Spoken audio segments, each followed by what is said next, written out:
Hi, this is the continuation of my solo campaign featuring From the Ashes. If you haven't seen my other session reports, I'm going to put the link to the playlist in the description below. I recommend that you check them out, otherwise this session is not going to make too much sense. And just a reminder that I'm using Abraham's method, a method that I developed to run any adventure module or campaign as a solo game master with emulated player characters. If you don't know about Abraham's method, the link to that video will be in the description below as well. Now you may remember that Corvus started to go into this weird system of caves with vegetation, trees, vines. He just opened gate 1 and his intention is to open the second gate now. So Corvus moves through this vine-infested cave. Several meters through it, he finds an exit into a forest. Then he proceeds into it. Just 30 meters into this green maze, he spots a note pinned on a tree that reads, "Within the skull a leech exists." So he doesn't know what to make of this. I made a roll to see what his action is going to be, and I obtained Discuss Delicious Affliction. So Corvus decides to discuss this note with the first non-hostile being or non-player character that he runs into, and proceeds with his bow, pausing frequently to poke the vegetation around him with his 10-foot pole, and he wants to avoid strange afflictions caused by the plants or any creatures around him that are perhaps hidden within the vegetation. He doesn't want to end up as a delicious morsel for those creatures. Corvus continues his path through the trees and finds a corpse covered in weeds and moss, with an old soul jar lying next to it. For those of you that do not remember, in fact, I'm not sure if I actually mentioned it, you keep your souls in a soul jar. Remember, souls are kind of like currency and experience points in this role-playing game. I made a roll to see what Corvus would do with this soul jar, and I obtained Weaken Orderly Monument. So Corvus thinks that it would be a monumental mistake to touch the soul jar, because it is surely a cursed item that weakens the holder. That's probably what happened to the owner lying next to the jar. If he's to survive, he must move with a cautious order. Then I made a roll to see how Corvus would proceed, and I obtained Learn Hopeful Container. Finding this container has inspired in Corvus a desire to learn more about this forest. He is hopeful about doing so, and decides to interact with the next curious thing that he finds. After a few minutes going forward into the forest, he notices a metal helm just there lying on the ground, which he carelessly picks up with the results, because of the results that I got with the roll, and he didn't notice that there was a small snake inside of it. He fails his saving throw, and the snake bites him, injecting venom into him. Corvus dodges doom. You remember that mechanic to avoid getting killed instantly? And his body resists the deadly effects, but the arm where the snake bit him is slightly injured because of the effect of the dodging doom mechanic. Corvus keeps on going and arrives at a forest clearing. I made a roll to see what Corvus would do, and I obtained Beguile Treacherous Pandemic.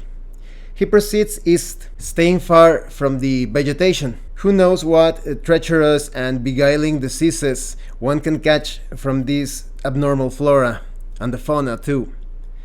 I made a roll again to see how he would proceed, and I obtained Antagonize Uncertain Wealth. I made this roll because as he looked westward, he notices a golden bell, and it looked valuable, and it is exactly because of that appearance that he avoids it, not to antagonize the possible owner of the bell. He doesn't want to touch this object of uncertain value. Corvus decides to go north, and he arrives to a twisted tree surrounded by a pool of stagnant water. The pool seems to contain some scattered jewels and gold. I made a roll to see what Corvus would do. I obtained Mesmerize Rare Beast. Corvus is mesmerized by the way the jewels and the gold shine under the water, and carelessly it tries to pick up this treasure with his hands, He is immediately attacked by a grey ooze contained in the water. Its acidic pseudopod burns part of his hand, and the terrifying acid spreads through his armor like wildfire, completely destroying his plate armor. Corvus wins initiative, and so I made a roll to see what Corvus would do, because his armor has just been melted, and I obtained Succeed Uncertain Stockpile. Considering success to be uncertain, Corvus decides to flee back to town, to replace his armor and stockpile on arrows to defeat the ooze. He accomplishes this easily, as he is now much faster than the ooze because he is not carrying the weight of his now destroyed armor. He heads back, with no trouble moving through the forest and mountain paths. Things were easier thanks to the recently opened gate, but now he must cross the swamp once more. I made a roll and I obtained Improve Stealthy Child. He decides to move stealthily, improving his chances at it by advancing semi-crouched, almost at the height of a child. After 3 rolls to see what encounters would result of crossing the swamp, I got an encounter. Corvus notices 2 skeletal figures shambling through the swamp. He lays low, hoping they will pass him by, which they did. Corvus is unnoticed and keeps moving forward, stealthily, thanks to his survival bonus applied to his roll. No further encounters occur in this crossing of the swamp. Corvus is unable to purchase more arrows, unfortunately, they are out of stock. But he purchases new plate armor, and puts a heavy branch to use as a club. That is, he picks up a branch, it's heavy enough or sturdy enough to be used as a club.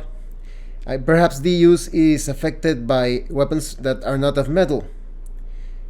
He wants to attack the ooze with his arrows, but he just keeps the club, just in case the ooze gets too close. He rests until he is fully recovered in mind and body, and prepares to cross the swamp early in the morning. I made a roll to see how he would proceed, and I obtained Release Infamous Training.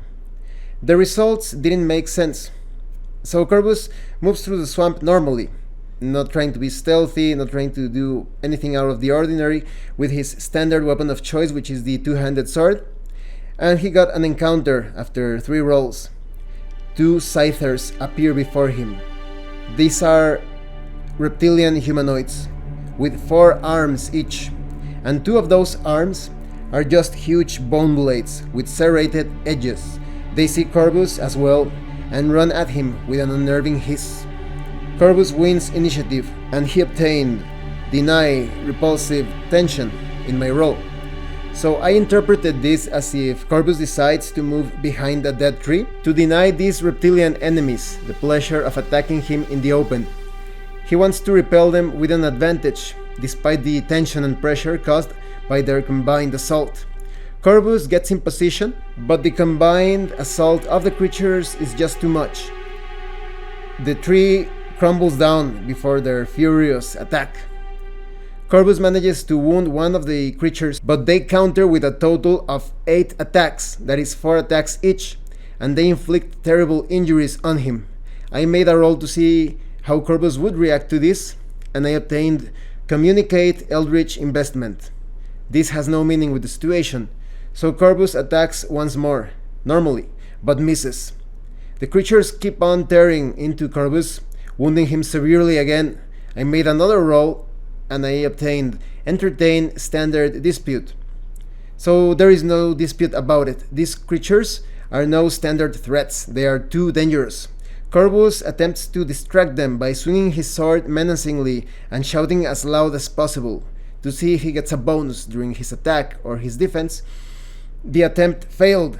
The creatures attack once more, but one of them overextended its attack, that is, it rolled a fumble, and Corvus takes advantage of this and wounds the creature, but also took damage while pulling back. Corvus slashes with his greatsword once more, and he wounds one of the creatures again, but these aberrant creatures immediately fight back, wounding Corvus again. He is now close to death, and I made another roll to see how he would react to this perilous situation, and I obtained Release Momentary Romance. Corvus considers it is naive and romantic to think he stands a chance against these enemies. So he attempts to roll to the side in Dark Souls style and wants to drink a healing potion immediately after the roll. But he fails. His athletic skill failed him, and he is intercepted mid-roll. The creatures tear Corvus to pieces. He loses all his souls. They devour his souls that he has accumulated in his journey, and he loses part of his humanity. Corvus has died.